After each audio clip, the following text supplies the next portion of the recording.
Next. Doctor, मला पाळी पुढे जायच्या गोळ्या हव्या आहेत.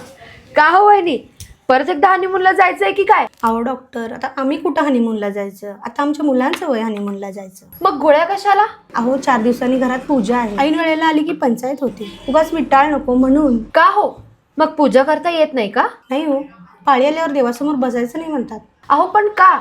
पाळी येणं एवढं अपवित्र आहे का? तसं नाही हो डॉक्टर, पण परंपरा आहे ना.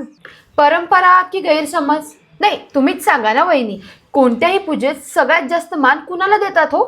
अहो सवासण्या स्त्रीला, आणि त्यात पण मुलबाळ असणाऱ्या स्त्रींना. म्हणजे ज्यांना मुलं आहेत, ज्यांना मातृत्व प्राप्त झाले त्यांनाच मान, बरोबर? हो. आणि त्या मातृत्वामागचं कारण काय? ती पाळीच ना. पाळीच नसेल तर मुलंही नाहीत, आणि मुलं नाहीत तर सवाष्णा पण नाही. मग मला सांगा वहिनी, पाळी अपवित्र कशी?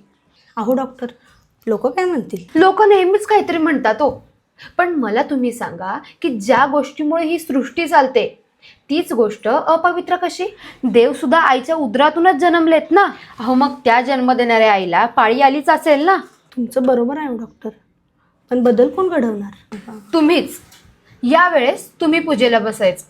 तुमचं बघून तुमच्या जावा, लेकी, बहिणी सगळ्यांचे विचार बदलतील. कारण एक गोष्ट कायम लक्षात ठेवा, छोट्या छोट्या गोष्टी आत्मसन्मान बदलून टाकतात. हे बघा, तुम्हाला माझं म्हणणं पटलं असेल तर मग देत नाही मी गोळ्या. पण तुम्हाला जर का माझं म्हणणंच पटलं नसेल तर मी देते गोळ्या लिहून. पाळी ही अपवित्र नाही, ती जीवनाची सुरुवात आहे.